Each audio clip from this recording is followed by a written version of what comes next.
In the fall of 1979, the people of County, Montana, believed they lived in one of the safest places in America, a small mountain town surrounded by endless pine forests, with a population so small that everyone knew everyone's dog by name. Kids played outside until dark, doors were left unlocked, strangers waved at each other on the road. But all of that changed on the night of November 3rd, the night the people have stopped believing in miracles and started believing in monsters. It began with a phone call that the county sheriff, Raines, would never forget. A local rancher named Eddie reported something strange. His wife, Marla, was missing. Now disappearances weren't common in fact, the last missing person case had been back in the 1950s, and that one turned out to be a man who had simply run away with a waitress from Idaho. But this case felt wrong from the start. When Sheriff Raines arrived at the property, he expected to see a worried husband, maybe a distraught family, but what he found was something else entirely. The house looked like nothing had happened. Dinner was still warm on the table, Marla's shoes were by the door, her car keys were in their usual ceramic bowl, no signs of a fight, no footprints, no broken windows, no blood, nothing. It was as if she had walked out of the house mid-conversation and simply evaporated. Eddie swore he had only left for 10 minutes to check on a calf that had been acting sick, and when he returned, his wife was gone. Raines searched every room, every closet, every part of the ranch. Nothing. Then he noticed something odd. On the kitchen counter, Marla's coffee mug sat half full. The steam rising from it suggested she had been sitting there only moments before disappearing, yet the back door was slightly open, not wide enough for someone to rush out, but as if someone had opened it quietly, deliberately. The sheriff stepped outside. And that's when he saw it. A single bare footprint. Not a human one. It was huge, far too big to be a bear, wider than any wolf print he had ever seen, and the shape, almost like a human foot, but stretched, distorted, wrong. He froze. In 20 years of hunting and law enforcement, he had never seen anything like it. He called for backup. They searched for hours, but the tracks vanished into the thick woods as if the creature had been walking one moment and floating the next. By morning, nearly the entire town had gathered, talking in whispers, spread fast. A mountain lion dragged her away. She ran off with someone. Something took her, something not human.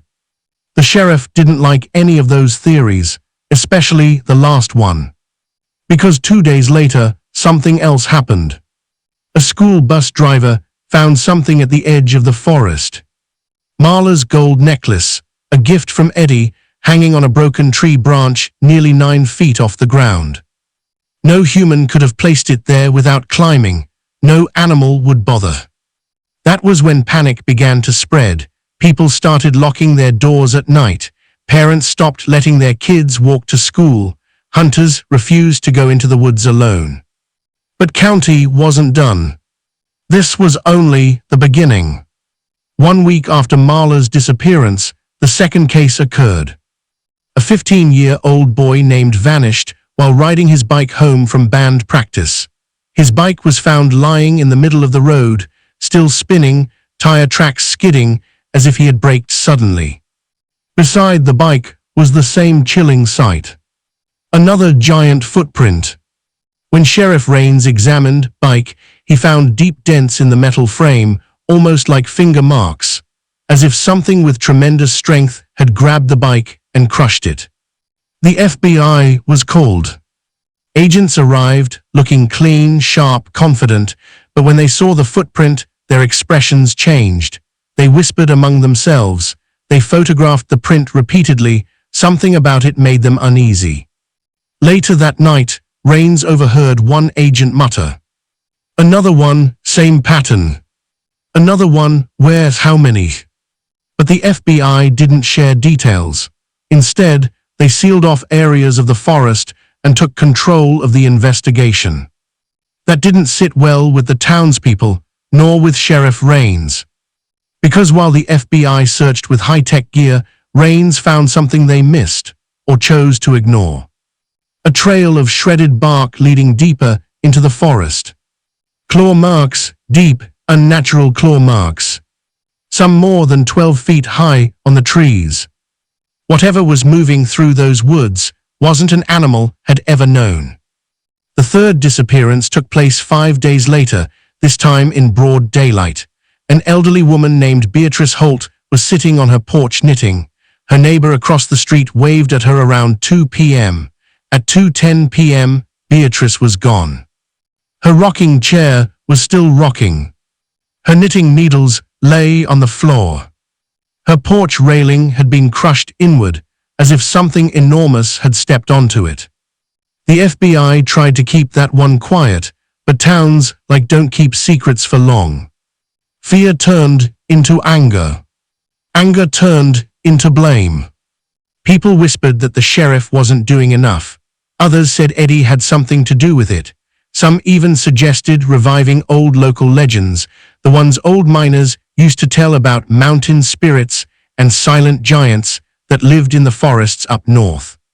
The sheriff didn't believe in legends. Until the night he heard it. It was almost midnight when he was driving home.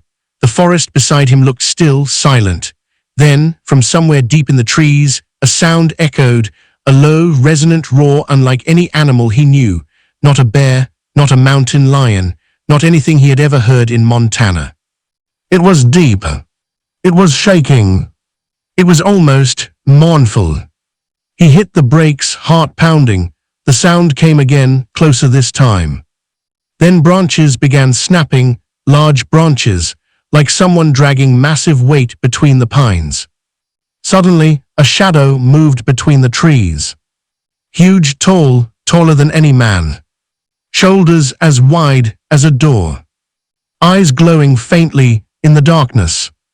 And then silence. The shape was gone as quickly as it appeared. Rains sat frozen.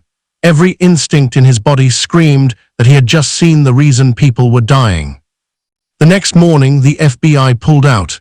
They didn't say why. They didn't explain. They simply packed up and left. The town was furious. The sheriff was confused. And then, 2 days later, everything became clear. A hunter named Brooks stumbled into the sheriff's office, shaking violently. His clothes were torn. His face was white with terror.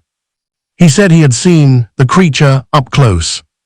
He described it as nearly 8 feet tall, covered in coarse dark fur, with long arms and a face that was almost human but wrong, too wide, too flat, eyes too far apart. And it moved silently, impossibly silently for its size. It took, he said. I saw the remains deeper in the forest, a place where the trees bend inward, like something huge sleeps there. Sheriff Rains asked him where. Refused to say. He just kept repeating, it watches the forest, it watches us. By winter, search efforts stopped. Snow buried all remaining evidence. The FBI never returned. But the town of changed forever. People who still live there swear they still hear that morning roar echo through the mountains at night. They claim to see massive shadows moving between the trees, and every few years, someone disappears. Hikers, campers, hunters. People who stray too far into the woods. Montana authorities list the disappearances as animal attacks or environmental accidents, but the people know better. Because the creature doesn't kill out of hunger. It kills out of something else. Territory, instinct, or revenge. Some believe it is the last of an ancient species. Some believe it is supernatural.